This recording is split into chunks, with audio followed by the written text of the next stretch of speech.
અટલાદરાના રસ્તામાં ભ્રષ્ટાચારના આક્ષેપો સાથે કોન્ટ્રાક્ટરને કાળી યાદીમાં મૂકવાની કરી માંગ। રોડના નામે ભ્રષ્ટાચાર બંધ કરો અને પાણીના નામે ભ્રષ્ટાચાર બંધ કરો પાણીના નામે ભ્રષ્ટાચાર બંધ કરો। વડોદરા મહાનગરપાલિકાની કચેરી બહાર કોંગ્રેસ પક્ષ દ્વારા ખરાબ પાણી, રસ્તાના કામમાં ભ્રષ્ટાચાર અને એસઆઈઆર સહિતના મુદ્દે અનોખું વિરોધ પ્રદર્શન કરવામાં આવ્યું હતું। વિરોધકર્તાઓએ મ્યુનિસિપલ કમિશનરને ડામરનો નમૂનો અને દૂષિત પાણીની બોટલ આપીને આવેદનપત્ર સુપરત કર્યું હતું। વિરોધ દરમિયાન કમિશનર કચેરીની બહાર બીજેપી એક્સની થીમ પર ડામરની રંગોળી બનાવવામાં આવી હતી અને સૂત્રોચ્ચાર કરવામાં આવ્યા હતા, જે દ્વારા નાગરિકો હવે ભાજપ પર ચોકડી મારશે તેવો સંદેશ આપવામાં આવ્યો હતો। કોંગ્રેસ પક્ષે ખાસ કરીને અટલાદરા તળાવ પાસેના રસ્તાની કામગીરીમાં થયેલા ભ્રષ્ટાચાર અંગે ગંભીર આક્ષેપો કર્યા હતા। તેમણે માંગણી કરી હતી કે રસ્તાના કામમાં ભ્રષ્ટાચાર આચરનાર કોન્ટ્રાક્ટરને કાળી યાદી એટલે કે બ્લેકલિસ્ટમાં મૂકવામાં આવે અને દંડ ફટકારવામાં આવે। આ ઉપરાંત મેયર અને સ્થાયી સમિતિના અધ્યક્ષના વોર્ડમાં જ દૂષિત પાણીની સમસ્યા હોવાનો પણ તેમણે આક્રોશપૂર્વક ઉલ્લેખ કર્યો હતો। પક્ષે ભારપૂર્વક જણાવ્યું હતું કે શહેરમાં વિવિધ વિસ્તારોમાં ખરાબ પીવાના પાણીની સમસ્યા અને જાહેર કાર્યોમાં થયેલા ભ્રષ્ટાચાર માટે શાસક પક્ષ અને મ્યુનિસિપલ કમિશનર જવાબદાર છે। કોંગ્રેસના આવેદનપત્ર બાદ પાલિકા તંત્ર દ્વારા પ્રતિભાવ આપવામાં આવ્યો હતો। તંત્રએ જણાવ્યું હતું કે કોંગ્રેસ પક્ષ દ્વારા ઉઠાવવામાં આવેલા વિવિધ કામોને લઈને અધિકારીઓ સાથે ચર્ચા કરવામાં આવશે અને રસ્તાની કામગીરી અંગે તપાસ કરીને યોગ્ય કાર્યવાહી કરાશે। મ્યુનિસિપલ કમિશનરે સ્વીકાર્યું હતું કે શહેરની પીવાની પાણીની લાઈનો વર્ષો જૂની હોવાથી તેને બદલવાની કામગીરી ચાલી રહી છે અને માટે પાલિકાને થોડો સમય આપવો પડશે। એસઆઈઆરને લઈને નાગરિકોમાં જે ગેરસમજ ઊભી થઈ છે તે દૂર કરવાના પ્રયાસો પણ હાથ ધરવામાં આવશે તેવી સ્પષ્ટતા કરાઈ હતી। પક્ષ તરફથી આવેદન આપવામાં આવ્યો હતો। એમની બે રજૂઆત હતી। એક વોર્ડ નંબર 12 માં અટલાદરામાં એક રોડ કન્સ્ટ્રક્શન ની અંદર જે બેદરકારી થઈ છે એમની રજૂઆત હતી। આના ઉપર આપણે એક વખત 2 દિવસ પહેલા દંડ પણ કરી છે, લગભગ 4-5 લાખનું દંડ લીધેલા છે। અમે આના ઉપર ઇન્કવાયરી પણ શરૂ કરીને આ એન્જિનિયરને ત્યાંથી બદલી પણ કરી નાખી, સાથે સાથે કોન્ટ્રાક્ટ એજન્સીનું 4.5 લાખની આજુબાજુ દંડ પણ લીધેલા છે।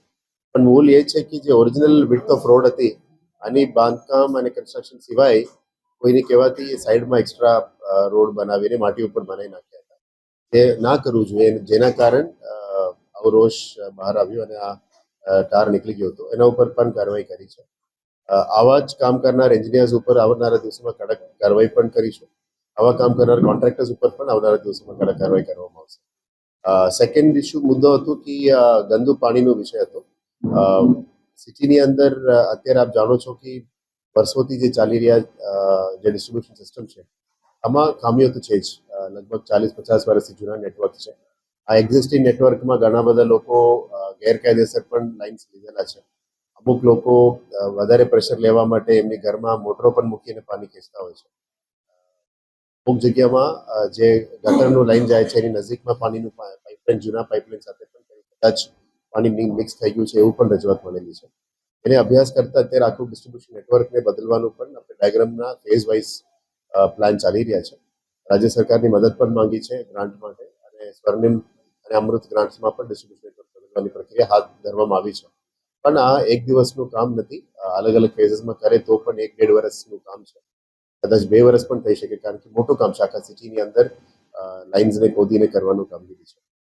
ખાસ કરીને વોર્ડ નંબર 5, વોર્ડ નંબર 12 અને વોર્ડ નંબર 16 અને 2 અને 13 નંબરમાં પણ હું વિઝિટ કર્યો હતો। આવનારા દિવસોમાં બીજી વોર્ડ્સ પણ મુલાકાત લેવાનું છું। પણ સાથે ડ્રેનેજ અને પાણીનું કામગીરી બધા જ પ્રોજેક્ટની કામગીરી હાથ ધરવામાં આવી છે। અને વચ્ચે આવા સમસ્યા હોય આપણે ધ્યાનમાં પણ આવી છે, એને તપાસ પણ કરીશું। ગંદુ પાણી તો ખરેખર ના આવવું જોઈએ, કન્ટામિનેટેડ વોટર ના આપવું જોઈએ। એના ઉપર જે પણ કદાચ કોઈ બેદરકારી હોય તેના ઉપર પણ પગલાં લેવામાં આવશે અને જે પાણીની સમસ્યા છે એને હલ કરવા માટે પૂરેપૂરી મદદ કરશે। કોંગ્રેસ પક્ષની માંગણી હતી કે આવા કોન્ટ્રાક્ટર એ તપાસ આપ્યું છે, જે તે વિજિલન્સ ડિપાર્ટમેન્ટમાં તપાસ આપી છે। આ બધું ઘટના કઈ થઈ છે જાણીશું, પણ પહેલા લગભગ જૂન મહિનામાં પણ આપણે ક્લોઝ ટુ 30-35 લાખની દંડ લીધેલા છે। આખા ગુજરાતમાં સૌથી વધારે દંડ લેનાર મહાનગરપાલિકા। એટલે આવનારા દિવસોમાં જે નવું પ્રોજેક્ટ બનવામાં આવશે વોર્ડ લેવલમાં અને પ્રોજેક્ટમાં, એમાં ચોક્કસ ડીએલપી 5 વર્ષ ઝોનમાં અને 10 વર્ષ પ્રોજેક્ટ તરફથી પણ કરવા માટે આપણે સૂચના આપી છે। એટલે આવા નાના રોડ્સ હું પણ જ્યારે ફિલ્ડમાં જાઉં છું, ખાસ કરીને રોડ્સમાં જે અત્યાર સુધી કામગીરી થઈ છે એના ઉપર હું કમેન્ટ કરીશ નહીં અને સુધારવા માટે અમે મહેનત કરીશું। અને પગલાં લેવાનું જરૂરત પડે તો પણ પગલાં પણ લઈશું.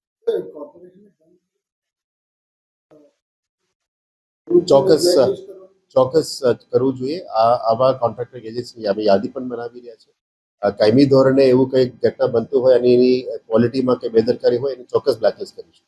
અને બ્લેકલિસ્ટ સાથે સાથે એની કામગીરીમાં સુધારા ના હોય તો એને ફરી એક ટેન્ડરમાં પાર્ટિસિપેટ ના કરે એના માટે પણ કદાચ જરૂર પડે તો અમે ઠરાવ જરૂર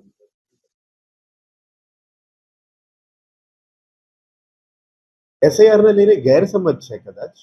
basically SIR is a special intensive revision જેમાં 2002 પછી 2025માં ઇન્ટેન્સિવ રિવિઝનની પ્રોસિજર ચાલી રહ્યા છે. તેમાં તમારા પહેલા પેઢી, બીજા પેઢી, ત્રીજા પેઢીનું જે અત્યારે જે ફેમિલી ટ્રી લિંક શોધવાનું કામગીરી ચાલી રહ્યા છે. અમુક લોકો કદાચ લગ્ન પછી અહીંયા આવતા હોય, અમુક લોકો બીજા રાજ્યોથી પણ આવતા હોય અને તમારા મતદાર યાદીમાં નામ એડ થઈ ગયું હશે અથવા ડિલીટ થઈ ગયું હશે.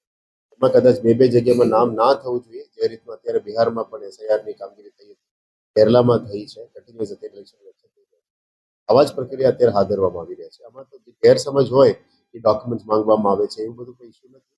અત્યારે અમે ક્લોઝ ટુ 98% એન્યુમરેશન ફોર્મથી ડિસ્ટ્રીબ્યુશન વિસ્તારમાં થઈ ગઈ છે અને જે ફોર્મ કલેક્શન અને ફોર્મ આઈડેન્ટિફિકેશન કામગીરી પણ ચાલુ છે.